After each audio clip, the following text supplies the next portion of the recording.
자, 이 안철수 후보도 전략을 수정하지 않겠냐 이런 논란 속에 한때 측근이었던 금태섭, 현재는 민주당 의원이죠.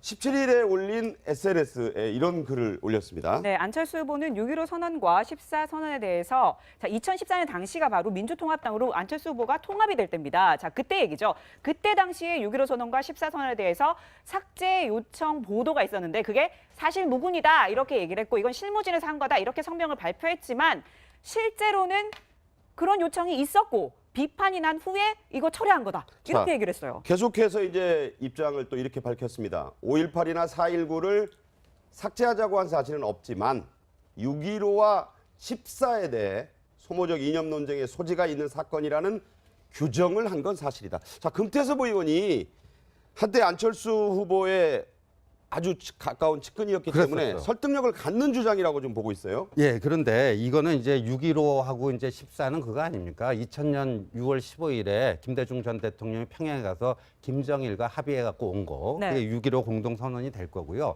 그다음에 이제 2007년인가에 10월 4일 또 네. 노무현 전 대통령이 또 평양 가서 김정일하고 합의해 갖고 온 게 이제 14선언이고 한데 네. 이게 사실상 우리나라에서 그 어떤 보수 진보 이념 분열의 어떤 기폭제로 작용한 건 사실이에요. 예를 들면 14선언에서 서해 그 평화지대에서 NLL을 포기했네 말았네 여러 가지 얘기가 있었고 그게 그렇죠. 2012년 대선 전에서도 주요 쟁점이 되지 않았습니까? 네. 그러다 보니까 이제 안철수 당시 이제 새정치민주연합 대표가 뭔가 이제 안보는 보수, 경제는 진보, 새로운 정책 뭐를 시도하려는 과정에서 이 6.15, 14를 굳이 이렇게 어떤 이념 분열의 소재로 작용하고 있는데 이걸 좀 피해갈 수 있는 방법에 대해서 고민했을 수는 있죠. 네. 근데 금태섭 의원도요. 그러면 그때 문제 제기를 해야지. 그러니까 2년이 지났어요. 예, 2년이 3년 지나서 가까이 3년이 지났어요. 지나서 이렇게 하는 거는 지금 이제 뭐예요? 이게 DJ 지우기다. 네. 왜냐하면 6.15는 DJ 작품이고 14는 노무현 작품이니까 그렇죠. DJ 지우기다, 노무현 지우기다 이런 식으로 뭔가 그런 프레임을 씌우려고 하는 게 아닌가. 정치적 타격을 입히기 위한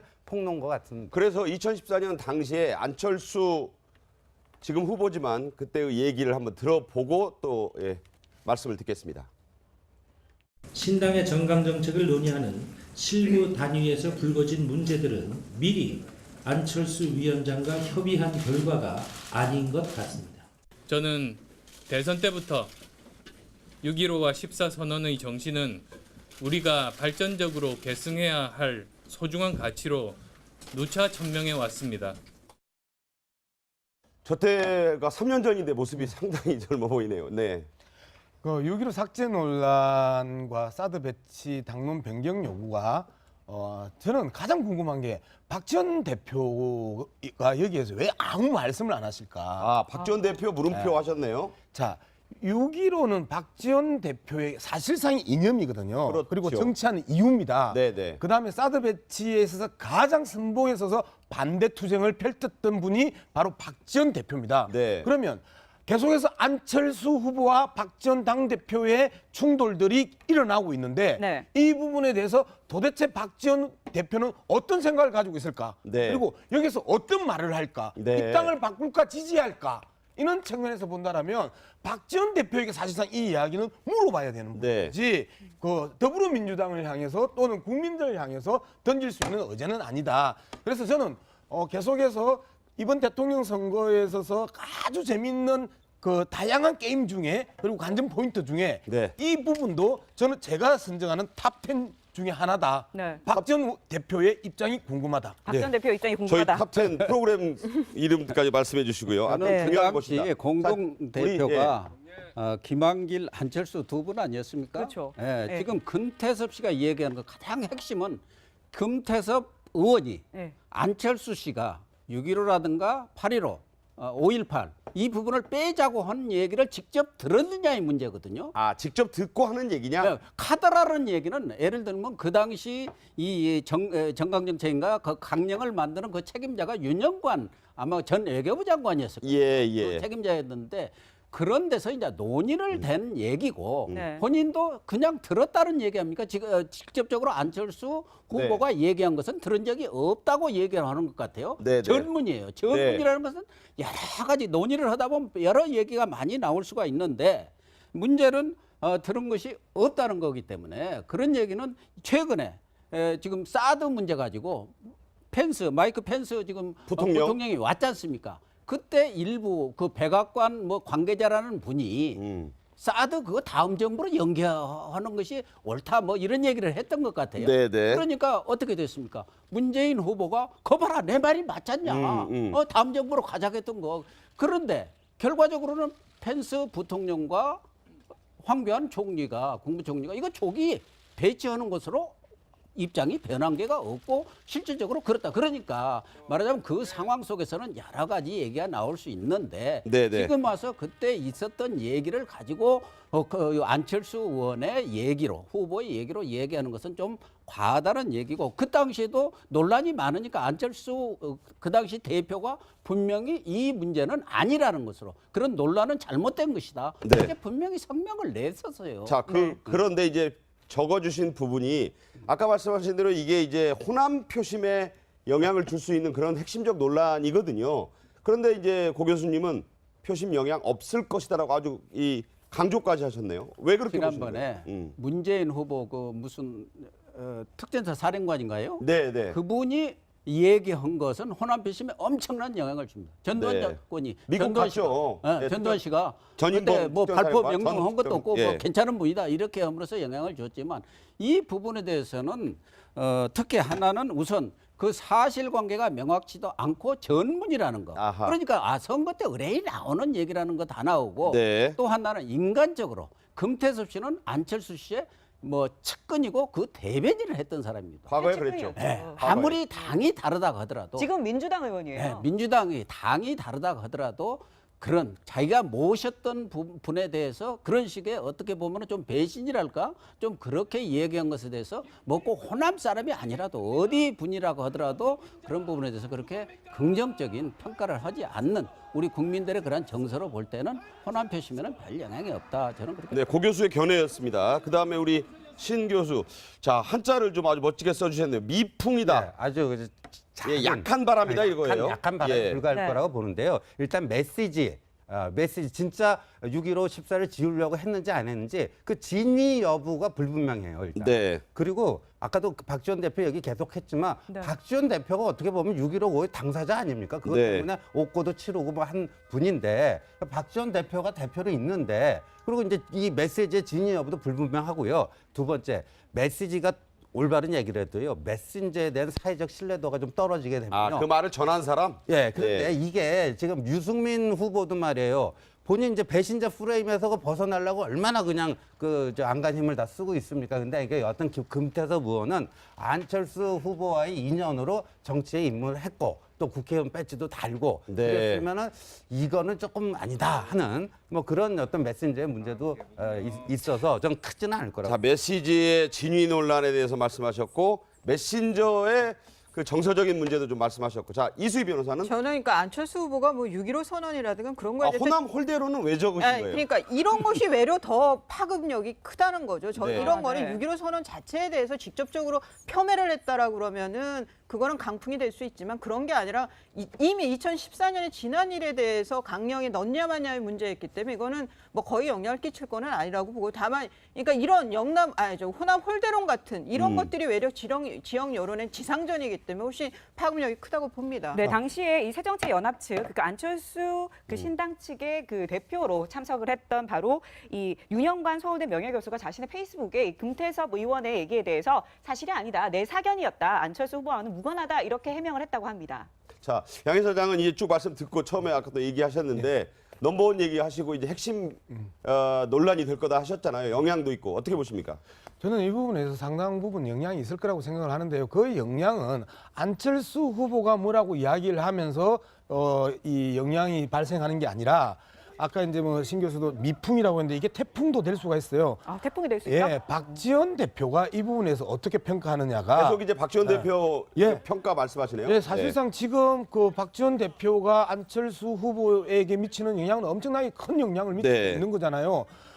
그런 측면에서 본다면 박지원 대표가 이 부분에 대해서 어떤 입장을 밝히느냐에 따라서 이게 미풍으로 끝날지 태풍의 눈이 될지 그 관건입니다.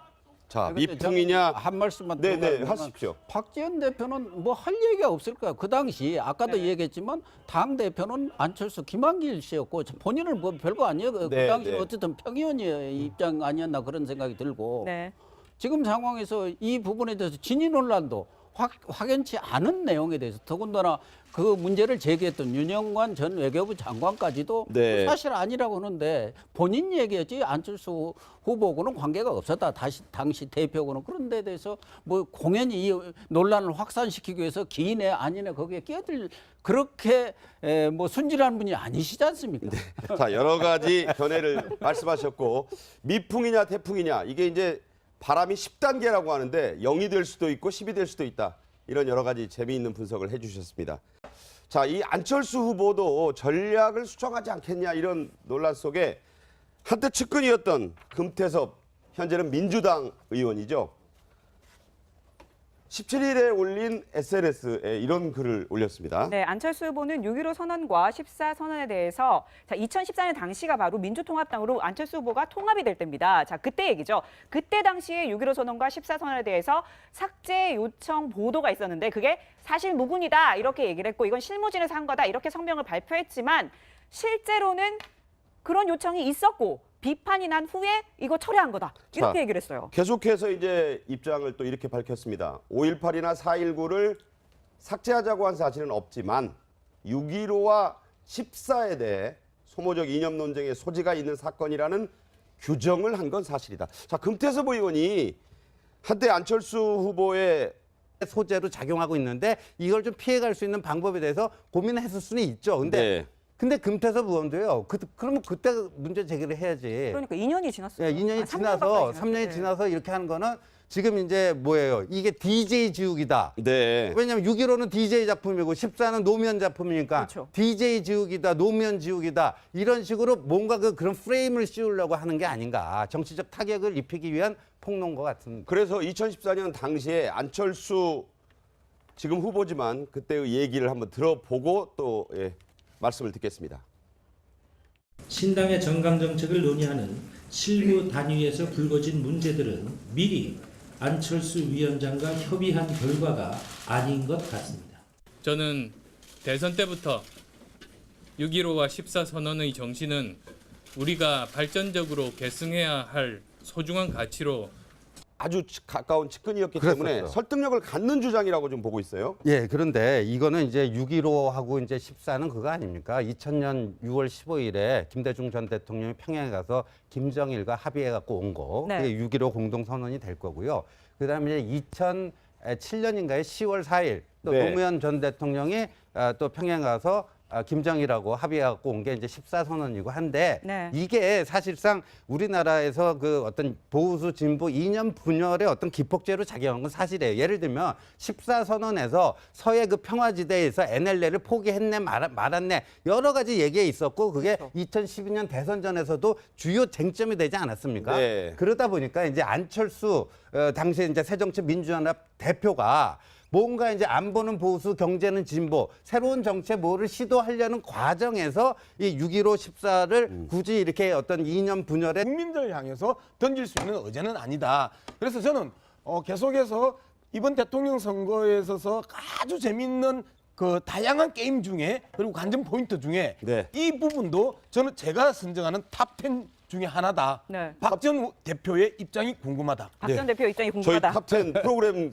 이름까지 말씀해 주시고요. 아, 네. 그 중요한 당시 것입니다. 공동 자, 대표가 김한길, 안철수 두 분 아니었습니까? 그렇죠. 예, 네. 지금 금태섭 씨가 얘기하는 거 가장 핵심은 금태섭 의원이 네. 안철수 씨가 6.15라든가 8.15, 5.18 이 부분을 빼자고 한 얘기를 직접 들었느냐의 문제거든요. 아, 직접 듣고 하는 얘기냐? 네, 카더라는 얘기는 예를 들면 그 당시 이 정강정책인가 그 강령을 만드는 그 책임자가 윤영관 아마 전 외교부 장관이었을 거예요. 예, 그 예. 책임자였는데 그런 데서 이제 논의를 누차 천명해 왔습니다. 저 때가 3년 전인데 모습이 상당히 젊어 보이네요. 네. 그 6.15 삭제 논란과 사드 배치 당론 변경 요구가 저는 가장 궁금한 게 박지원 대표가 여기에서 왜 아무 말씀을 안 하실까? 아, 박지원 대표 물음표 하셨네요. 자, 6.15는 박지원 대표의 사실상의 이념이거든요. 그렇죠. 그리고 정치하는 이유입니다. 네네. 그다음에 사드 배치에 있어서 가장 선봉에 서서 반대 투쟁을 펼쳤던 분이 바로 박지원 대표입니다. 네. 그러면 계속해서 안철수 후보와 박지원 당대표의 충돌들이 일어나고 있는데 네. 이 부분에 대해서 도대체 박지원 대표는 어떤 생각을 가지고 있을까? 네. 그리고 여기서 어떤 말을 할까? 네. 이 땅을 바꿀까 지지할까? 이런 측면에서 본다라면 박지원 대표에게 사실상 이 이야기는 물어봐야 되는 네. 문제지. 그 더불어민주당을 향해서 또는